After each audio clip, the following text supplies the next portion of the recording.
Oh my goodness, that just makes me wanna raw. No, stop. We'll get a grant. I don't know. Very last but not least on any level at all, we've got the wonderful Allison Moon.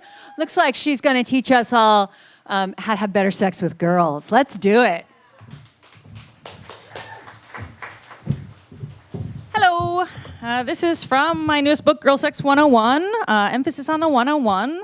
Many of you are probably beyond this, but it's always helped to get a little refresher. This is from the Identity and Integrity chapter. I'm talking about a little truth in packaging here. To be perfectly frank, you don't quite look like yourself. And if you walk around looking like somebody other than who you are, you could end up getting the wrong job, the wrong friends, who knows what all. You could end up with somebody else's life. This is one of my favorite quotes from one of my favorite books, Michael Cunningham's A Home at the End of the World. I read this book right after college when I was living in Los Angeles and miserable about so many things, among which were my sex life and gender presentation. I put the book down, picked up some scissors, tied my long peroxide blonde hair into a braid, and cut it off. I stood in front of the mirror, braid in hand, and sighed in relief. Then I marched to my closet, grabbed a sports bra, a baggy plaid shirt, and an ace bandage. Don't do that. I bound my breasts, tucked a sock into my underwear, put on baggy clothes, and went for a walk down Sunset Boulevard. I don't remember if anyone stared. I didn't care. I walked with a wide, long stride and felt invincible. That's different. Since that night, I refuse to listen to anyone who tries to tell me how I should look. I've worn my hair any way I felt, got the tattoos I wanted, wore clothes that made me feel sexy and strong, whether femme or butch or both or neither.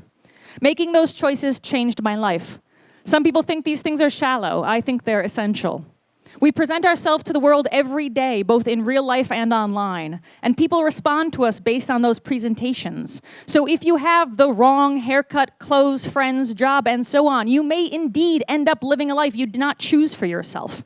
Why not make small changes to be as you as possible? Like masturbation, the best way to figure out what you like is by trying a bunch of different things. Step 1, self-exploration. This often starts as a solitary intellectual exercise. What would it feel like to wear this leather corset? Or an emotional one. Oh God, I want to wear that leather corset. This phase can last a long time, sometimes even a lifetime. Popularly, we tend to think of people who have a solo exploratory practice as fetishists of some type, but often it's that those folks are in the nascent stages of a full-fledged identity. Step 2, public experimentation. When you've tried on your identity in solitude, it's common to want to present it to the world. Sometimes this is in controlled environments, queer clubs, among friends, costume parties only, etc. Sometimes it's in tiny increments, like wearing fingernail polish, a certain kind of underwear, etc. Or sometimes you'll come crashing out of the closet like so many drag kings and queens I knew in college. How you do it is up to you. When we present something to the world that we feel is really true for us, the stakes feel much higher. Positive feedback can feel extremely good here, and negative feedback can be devastating. What we can do to keep negative feedback from destroying your ego is tying your presentation to an indefatigable truth. It's that part of you that is unfuckwithable. It is the part of you that says, fuck all y'all, I'm fabulous. No matter how meek we are in real life, we all have that part of us somewhere. It's your job to find out where that piece is and nurture it. Step 3, identification and integration. Sometimes this kind of experimentation is just dress up or play, but sometimes we strike identity gold. When that happens, do what gold miners do and follow that vein. Explore the cultural signifiers and identities immediately around that thing you love and see what else fits. For instance, if you find yourself fascinated by sharp suits, suspenders, and tie tacks, you may want to check out dapper dandy culture, steampunk, or other things related to high-end menswear and the culture around it. If you put on a feather boa and feel luscious, maybe you'll want to check out burlesque, femme culture, drag, stripping, or more things where a boa is a common accessory. Read books by people who have similar identities you're curious about. Hang out with other folks who are into what you're into. Find or build chat rooms for people who like what you like. Find events that cater to your kind of thing. Drag culture has this in spades, so does trans culture. Femmes are finding their collective voices, and butches are having some intense conversations about masculinity, identity, family, and fashion. Find your people and make friends. Step 4, No, all of this can and will change. When people discover something that really speaks to them, most tend to cling to it hard. We can feel threatened if people question it, or offended if people don't understand it. We can insist that this is the real me and it always has been and always will be forever and ever and ever. And maybe it will be, but maybe it won't.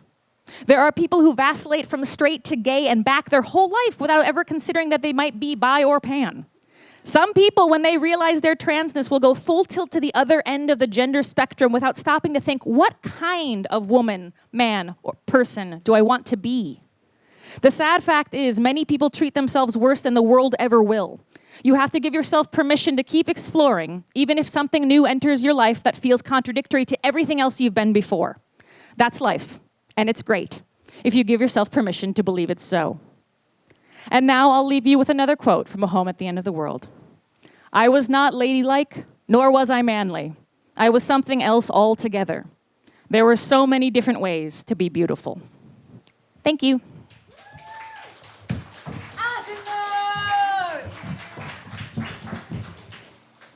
Allison Moon, thank you. Oh my God, everyone. Thanks for tuning in, Sex Geek. If you would like to continue with the brain sex, do me a favor and click subscribe right here. If you'd like to watch me on social media, that's where you're going to go. Next video, maybe? And if you really would like your own Sex Geek t-shirt, please click right here, right now. Boop.